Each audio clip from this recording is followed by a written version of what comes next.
여러분 안녕하십니까? 헬로티비 뉴스입니다. 은평구가 새로운 조직 개편안을 내놨습니다. 조직 개편의 핵심 키워드는 돌봄과 안전, 도시 대개조인데 어떻게 달라지는지 손성혜 기자가 살펴봤습니다. 은평구의 1인 가구 비율이 전체 가구의 40%대까지 치솟았습니다.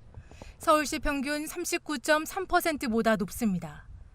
1인 가구 증가 등 인구 구조 변화로 지역사회 돌봄 수요도 증가하는 상황입니다. 구의회 등 지역사회에선 통합돌봄 시스템 구축 필요성이 꾸준히 제기돼 왔습니다. 1인 가구가 은평구도 계속 증가를 하고 있으니까 이에 대한 정책도 굉장히 광범위해지고 있거든요. 그래서 연령별, 계층별 다각적인 이제 정책이 추진하고 그래서 종합적인 컨트롤 타워가 절실히 필요하다. 취임 7년 차를 맞은 김미경 구청장이 이끄는 민선 8기 후반기. 이번 조직 개편에서 돌봄을 전면에 내세웠습니다. 남은 임기 2년 동안 민선 8기 핵심 공약인 은평형 복지 시스템을 완성한다는 계획입니다. 주민복지국을 돌봄복지국으로 개편하고 통합돌봄과와 청장년 희망과 고독 대응팀을 신설합니다. 조직 개편의 또 다른 한 축은 도시개조입니다. 기존 도시안전건설국을 안전도시국과 공간혁신국으로 재편합니다. 공간혁신국에는 공간계획과와 정비사업 신속 추진과 등이 배치됩니다. 서울혁신파크 부지개발 사업, 수색 DMC 복합개발 등 대규모 개발 사업에 행정력을 집중한다는 취지입니다. 서울혁신파크, 수색 DMC 개발과 같은 대규모 건립 사업은 중장기 도시 발전을 위해 반드시 성취해야 할 과업입니다. 기후위기 대응과 자연 친화형 도시 조성 등을 위해 전담 조직을 강화한 점도 특징입니다. 기후환경과의 탄소중립 실천팀을 설치하고 산림휴양팀과 문화시설팀을 신설합니다. 이번 조직 개편안은 구의회 심의 의결 등을 거쳐 내년 1월 1일부터 시행될 예정입니다. 헬로티비 뉴스 손성혜입니다. 양천구가 추석 연휴를 맞아 보건소 비상진료 등 추석 종합대책을 추진합니다. 먼저 명절 기간 의료 공백을 최소화하기 위해 오는 15일과 17일, 18일 등 4일간 보건소 비상진료반을 운영해 방문 환자를 진료합니다.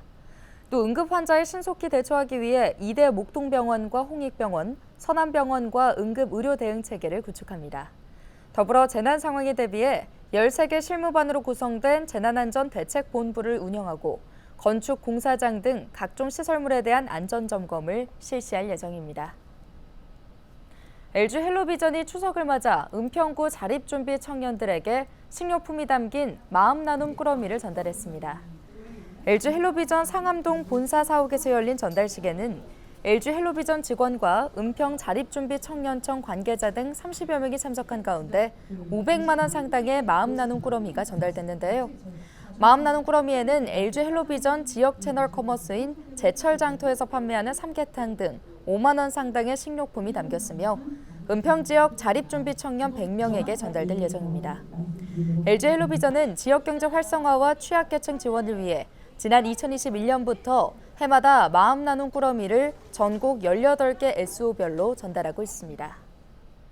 추석 때 좀 더 자립준비 청년들이 외롭지 않게 선물들과 함께 좀 풍성하게 시간을 보낼 수 있을 것 같고요. 자립준비 청년들 같은 경우에는 이제 아무래도 혼자 해내야 되는 부분들이 많이 있다 보니까 이런 어떤 이웃이나 공동체의 도움이 이 청년들에게 많은 도움이 되고 또 더 나아가서 이런 도움들을 또 지역사회에 환원할 수 있는 좋은 어떤 기회가 될 수 있을 것 같아서 너무 뜻깊다고 생각합니다. 서울에서 추석 차례상을 마련할 경우 전통시장이 대형마트보다 5만 원 더 저렴한 것으로 나타났습니다. 서울시 농수산식품공사는 올해 추석 명절 차례상 비용은 전통시장이 24만 원으로 대형마트 29만 원보다 저렴하다고 밝혔는데요. 이번 조사는 서울 시내 전통시장 16곳과 대형마트 8곳 등 25곳을 대상으로 조사했으며 6인에서 7인 가족 기준으로 34개 성수 품목을 비교했습니다. 지난해와 비교하면 전통시장은 7.4%, 대형마트는 8.4% 각각 오른 것입니다. 전통시장은 채소와 수산물, 축산물 등이 저렴했으며 대형마트는 과일과 가공료가 상대적으로 싸게 판매됐습니다. 1기 신도시 정비의 선도지구 선정을 앞두고 국회 입법조사처가 노후계획도시 특별법의 쟁점을 조명했습니다. 통합 재건축 단지 내 주민들 간 충돌 우려가 있고 기존 재건축 사업들과의 안전진단 형평성에 문제가 있다는 것인데요. 이관성 기자의 보도입니다. 1기 신도시들은 노후계획도시 특별법에 따라 주민 동의율과 주차장 여건, 통합단지와 세대수 규모 등을 따져 재건축 선도지구를 선정할 계획입니다. 주차장 여건들이 서로 비슷하기 때문에 선도지구가 되기 위해선 주민 동의율과 통합단지 규모에서 앞서야 합니다. 1기 신도시 주민들은 현재 사업성 확보가 불투명한 상황임에도 일단 선도지구가 되기 위해 주변 단지들을 통합해 주민 동의를 받는 데 집중하고 있습니다. 문제는 선도지구가 선정된 뒤 다가올 일들입니다. 재건축 분담금 규모와 불투명한 사업성, 통합 재건축 단지들 간 이익 충돌 등으로 주민 갈등이 커질 수 있습니다. 개별 단지마다 이해관계가 엇갈리고 서로 비용 같은 것들이 서로 문제가 되기 시작하면 처음에 세웠던 전체적인 계획대로 따라가지 못할 가능성이 있습니다. 이런 경우에는 이제 개별 단지들이 우리는 그 계획에 참여하지 않고 따로 추진을 하겠다. 이런 식으로 진행이 된다면 전체 계획이 틀어지게 되는 겁니다. 국회 입법조사처도 최근 노후계획도시 특별법이 이 같은 문제를 안고 있다며 추가 검토 방안을 언급했습니다. 정비가 어려운 주택단지의 경우 기존 지구단위 계획을 변경해 정비 사업을 시행하거나 도시정비법에 따른 정비구역 결합 방식 등을 통해 정비 사업을 진행할 수 있다는 것입니다. 국회 입법조사처는 또 노후계획도시 특별법의 안전진단 면제 형평성 문제도 지적했습니다. 도시정비법에 따라 시행하는 재건축 사업이 노후계획도시보다 노후도가 심각하거나 주거 환경이 열악해 안전진단 면제나 완화를 요구할 수 있기 때문입니다. 국회 입법조사처는 형평성 문제를 최소화하기 위해 안전진단 면제나 완화 기준을 법률에서 구체적으로 규정할 필요가 있다고 덧붙였습니다. 헬로티비 뉴스 이관서입니다. 국토교통부 대도시권 광역교통위원회가 오는 11일 수도권 서부 지역 교통 편의 제고 방안을 발표합니다. 이번 방안에는 신도시 중심의 광역철도망 구축 계획과 철도 차량 증편, 광역버스 신설, 신도시 연결도로 사업기간 단축 등의 내용이 담겼는데요. 구체적으로 대광위는 5호선 김포검단 연장 사업을 오는 2031년까지 준공할 수 있도록 하고 대장 홍대선 민자 사업을 연내 착공할 계획입니다. 또 혼잡도가 높은 9호선과 7호선에 대해 오는 2027년까지 국비 140억 원을 지원해 9호선 열차 4편성, 7호선 열차 1편성을 추가 투입할 예정입니다. 이외에도 이번 수도권 서부 지역 교통 편의 제고 방안에는 검단, 청라, 김포 등의 서울과 연결되는 신규 버스 노선 신설 등의 대책이 담겼습니다. 경기도의회 파행의 원인이 됐던 K컬처밸리 행정사무조사 실시에 여야가 합의했습니다. 10일 경기도의회에 따르면 최종현, 김정호 여야 대표의원은 지난 9일 의장실에서 이용욱, 양우식 양당 총괄수석과 협의를 통해 K컬처밸리 행정사무조사에 대한 합의를 마쳤는데요. 이날 양당 대표의원은 회의를 마친 뒤 기자들과 만나 행정사무조사 실시에 대해 합의를 이뤘고 세부적인 사안은 실무 합의를 통해 정리할 예정이라고 밝혔습니다. 여야는 K컬처밸리 행정사무조사 일정과 위원장 선임, 증인 출석 범위, 위원 정수, 추경 심의 등 구체적인 사안을 합의한 이후 최종 합의안을 발표할 예정입니다.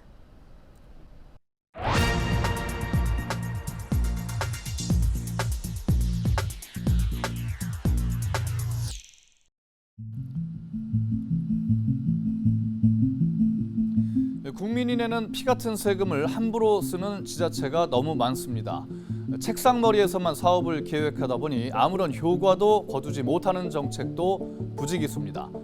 지금 보시는 이 화면은 목포 외달도의 바다자연정원인데요. 공원 바닥에 빗물이 고여있고 나무는 앙상한 가지만 남은 채 말라 죽었습니다. 조성된 지 1년밖에 안 되는 공원입니다. 엉터리 배수 시설이 원인으로 지목됩니다. 이 공원을 만드는데 25억 원을 쏟아붓습니다. 어촌마을 정주 여건을 개선하기 위한 어촌 뉴딜 300 사업 예산입니다. 다른 지역 살펴볼까요? 이곳은 전북 고창 노동골 꽃정원 단지입니다. 지난 5월 축제가 열렸던 곳인데 축제가 끝나고 한 달 뒤에는 이렇게 물 웅덩이로 변했습니다. 지방소멸대응기금 44억 원이 쓰였습니다. 이 화면 속 유리와 목재로 만든 건축물 뭐로 보이십니까? 충남 당진시가 다목적 광장에 만든 지하 주차장 출입구입니다. 비를 피하는 용도인데 8억 원을 들였습니다. 일부 시민들은 혈세 낭비라고 지적합니다. 경북 의령군은 관광객을 유치하겠다며 2달 전부터 관광 택시 사업을 시작했습니다. 요금은 3시간 기준 6만 원으로 책정하고 절반은 의령군이 부담하기로 했습니다. 그런데 이용객은 단 한 명도 없었습니다. 물놀이장과 같은 마땅한 여름 휴가 시설이 없는 지역인데 한여름에 관광 택시 사업이 실효성이 있겠느냐는 지적이 나왔습니다. 그야말로 탁상 행정인 거죠. 국민이 내는 세금 허투루 쓰이지 않도록 우리 국민이 매의 눈으로 감시해야겠습니다. 데스크의 눈이었습니다.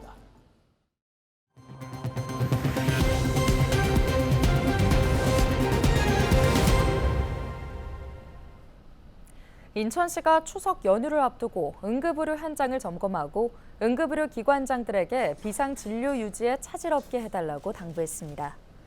유정복 인천시장은 지난 9일 오전 길병원을 방문해 병원 비상진료 체계와 닥터 헬기 운항 상황 등을 점검하고 의료진과 면담을 가졌습니다.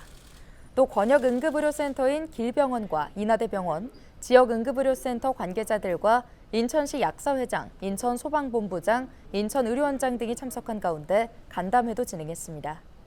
유 시장은 이 자리에서 연휴 기간 응급의료 체계가 정상적으로 작동돼 시민들이 안심하고 의료 서비스를 받을 수 있도록 24시간 비상응급 체계를 유지하고 배후 진료를 강화해달라고 당부했습니다.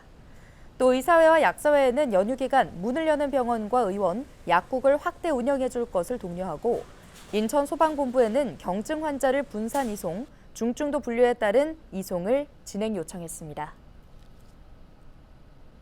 최근 전기차 화재가 곳곳에서 발생하고 있는 가운데 인천시가 전기차 화재에 선제적으로 대응하기 위한 합동훈련을 실시했습니다. 훈련에는 미추홀 소방서와 택시업체가 함께 참여했는데요.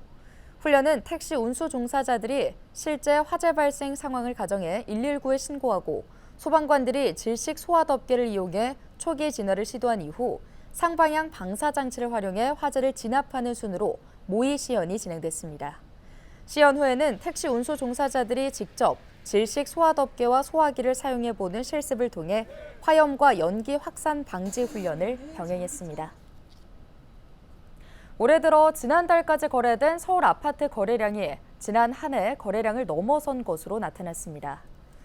부동산 플랫폼 직방이 국토교통부의 아파트 실거래가 자료를 분석한 결과 지난 1월부터 8월까지 서울 지역 아파트 거래량은 3만 8천여 건으로 지난해 거래량의 112% 수준으로 나타났는데요.